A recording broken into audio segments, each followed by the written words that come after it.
Mulhouse, jardin. Ah, Mulhouse, elle est pas mal là. moi je voulais filmer ce qui était en haut et j'ai pas eu le temps de sortir.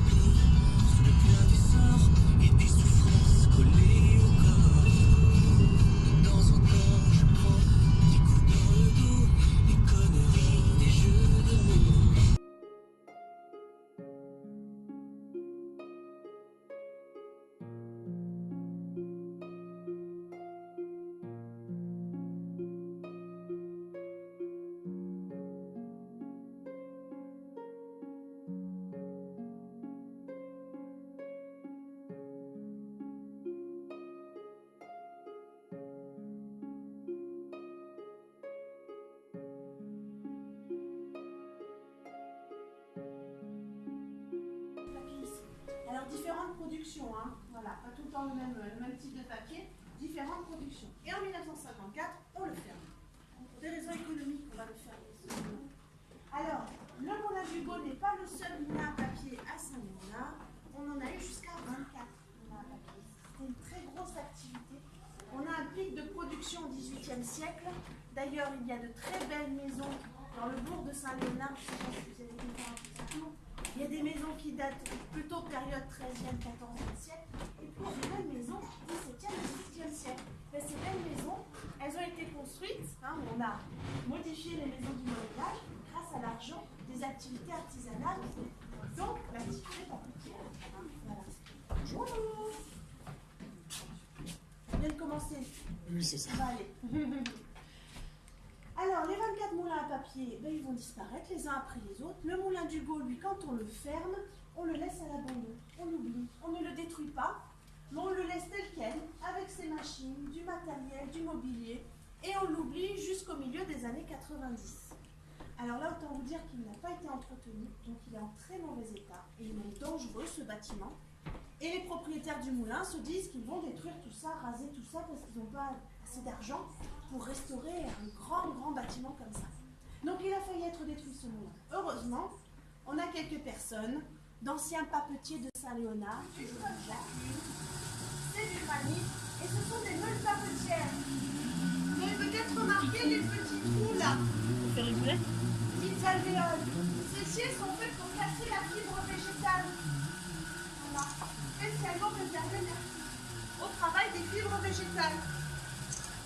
Alors, ce que vous avez aujourd'hui, en ce moment, sur notre période d'été, ce que l'on a sous la meule, ce sont nos papiers, nos cartons de démonstration. D'ailleurs, on va faire des démonstrations, on va avoir de la chute. Hein. On ne va surtout pas jeter ces papiers-là. On va les mettre sous la meule, les écraser et les incorporer dans les nouvelles productions. Comme ça, on ne va faire que des matières. Hein. Voilà. Alors, qui est très légère, très liquide, va se déposer à la surface de la forme et s'égoutter. Ensuite, on a ce grand tapis blanc là. Vous le voyez, il fait tout le tour de la machine. Voilà. Et il revient en permanence ici. En fait, il vient chercher la pâte à papier là. Donc la pâte à papier va se décoller de la forme ronde pour venir se coller sur le tapis. Et le tapis va la transporter jusqu'à l'autre bout là-bas.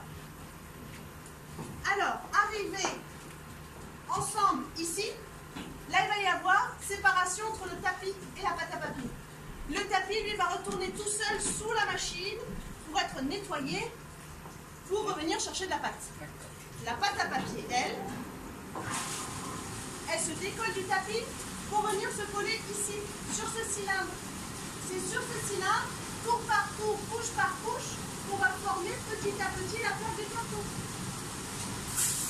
Donc là, on va reformer une plaque de carton avec 10 couches de papier.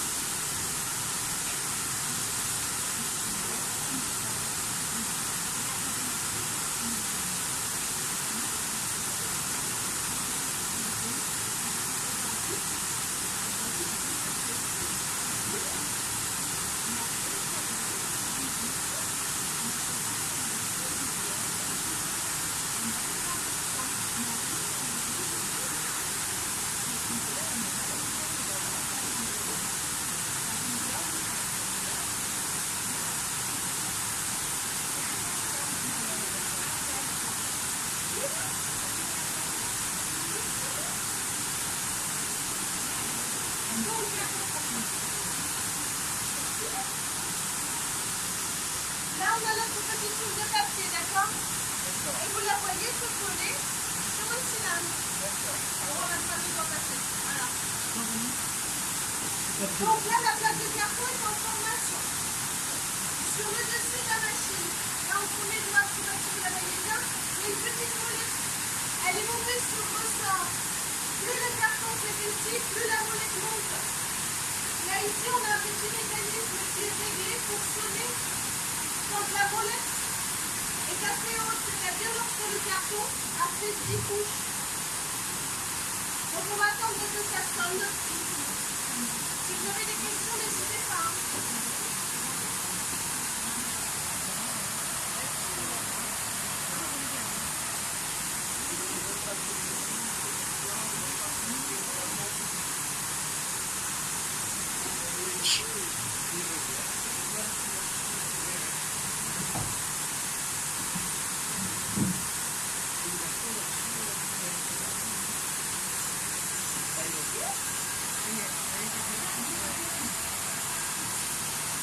Là j'ai le petit signal, j'atteins la bonne épaisseur, donc là je vais pousser la plaque de carton. Donc, je vais baisser une lame située juste devant le cylindre.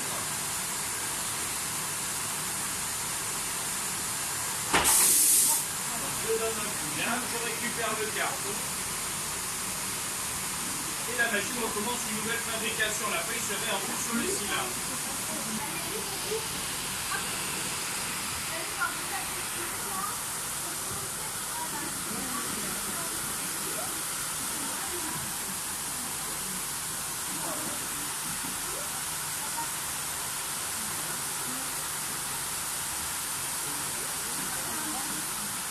Oh, les petites épaisseurs de papier, regardez, on pourrait pas mieux les laisser. Voilà. C'est fait, hein? Je dirais de la patata.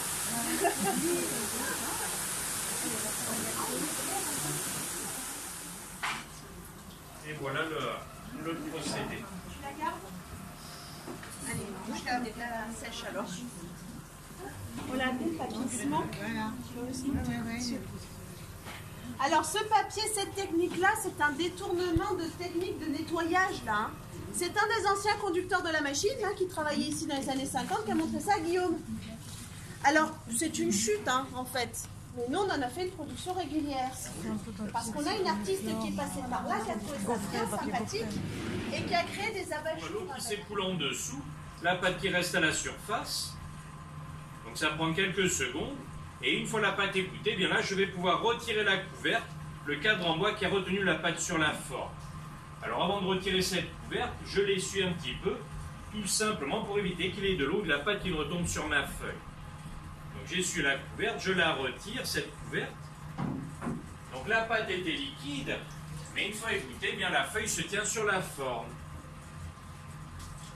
Alors l'inconvénient, c'est que la feuille n'est pas sèche. Il reste toujours beaucoup d'eau dans cette feuille de papier. Donc là, je ne peux pas la décoller avec les doigts, elle est trop fragile. Donc je vais prendre une nouvelle feuille de l'époque de la pile à mailler. Cette feuille, je vais la poser sur un tapis que l'on appelle un feutre. En plus, là, j'ai eu les traces de doigts de quelqu'un. Mais là, voilà, normalement, on met à chaque fois une feuille, un feutre, une feuille, un feutre. Et une fois que l'on a terminé, on mettra tout sous une presse ou avec un maximum d'eau. Et une fois le papier pressé, il n'y aura plus qu'une étape, c'est le séchage.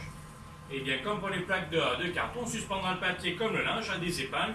Et là, il faudra de 2 jusqu'à 4 jours de séchage. On sera tributaire de la météo. Donc là, je vais basculer ma forme sur le feutre. Je presse un petit peu pour que la feuille reste collée après ce feutre. Je relève et à chaque fois, je recommence en alternant une feuille, un feutre, une feuille, un feutre. Donc voilà comment on faisait le papier à l'époque de la pile à mailler et tel que l'on a recommencé aujourd'hui à le produire. Et sur la feuille, on va retrouver un dessin. C'est ce que l'on appelle un filigrane. Donc le filigrane, c'est tout bête. C'est une tige métallique qui est cousue sur la toile. Donc il est à moins de patte au niveau de la tige métallique. Donc là, on le voit bien, le dessin. Mais lorsque la feuille sera sèche, eh bien le filigrane, le dessin, on ne le retrouvera mais que par transparence à la lumière. Et donc ici, le filigrane, c'est la coquille Saint-Jacques, parce que Saint-Léonard est une étape importante du chemin de Saint-Jacques de Compostelle. Et au-dessus, c'est l'emblème de la ville, c'est le verrou de Saint-Léonard. Léonard, c'était le patron des prisonniers, bien le verrou, c'est les espèces de menottes que ces prisonniers portaient. Donc voilà pour la petite histoire de ce filigrane, de ce dessin. Alors nous, on s'est mis aux dimensions d'aujourd'hui. Là, j'ai fait une petite feuille A4. Mais après, rien ne nous empêche d'utiliser des formes un petit peu plus grandes. Donc je vais vous montrer une grande forme A2. Donc on pourrait faire de grandes feuilles rectangulaires, mais en changeant la forme géométrique de la couverte, du cadre en bois, eh bien on peut sortir différentes formes géométriques pour le papier. Et ici, qu'est-ce que je vais pouvoir sortir comme papier? C'est des boîtes, non? On dirait que c'est Moi, des il fait boîtes. qu'une boîte. Ouais, avec une boîte. Ah, les jeux de cartes. Papier à cigarette. Non. On n'en fait pas. On pourrait, mais pratiquement. Regardez bien la forme géométrique. Oui, ça fait comme les boîtes de chocolat, oui, des petites boîtes de chocolat, oui, non? Ça se plie pas, hein, c'est pas à plier. Ah, les enveloppes, Les ah enveloppes. oui. Ici, je sortirais 6 Oui, ça fait enveloppes. un On peu pourrait faire style. des boîtes. Oui, oui. Et voilà, il manque encore un quadrillage. Hein. Ah oui. Et voilà, il faudrait avoir après une découpe haute que celle-ci. Oui. Mais voilà, on peut faire des enveloppes. Donc là, on a copié l'idée du filigrane en mettant un petit élastique. Il y a moins de pâte au niveau de l'élastique. Là, ce n'est pas produit par transparence. C'est surtout pour nous permettre de plier plus facilement les bords. Ça nous fait gagner un petit peu de temps, tout simplement. Donc nous, bien, on fait du papier pour les particuliers aujourd'hui, pour des enveloppes. On fait du papier également pour des faire-part, des menus, des cartes de visite que l'on imprime dans notre imprimerie. Mais on fait également du papier pour l'aquarelle, pastel, gravure. Et on fait également du papier qui passe dans les machines modernes, dans les imprimantes. On s'est juste adapté. Donc voilà pour la fabrication.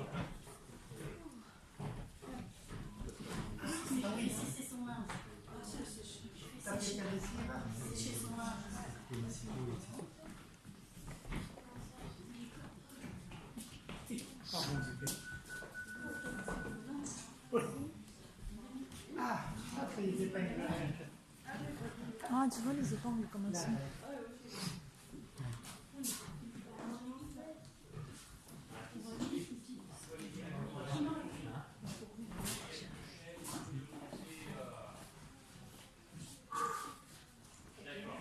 Sur la saison, même là, des fois, une journée et demie, le papier, il est sec.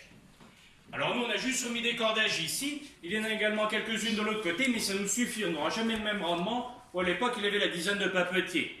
Donc sur l'espace principal, on n'a plus de cordage, mais on a une petite exposition. Et actuellement, bien, le thème de l'exposition, ce sont les comptes. Alors si l'on va traverser, on va aller complètement de l'autre côté, à l'imprimerie. Mais après, vous pourrez monter ici, si vous voulez jeter un coup d'œil, un peu plus profondément à l'exposition. Donc on va traverser.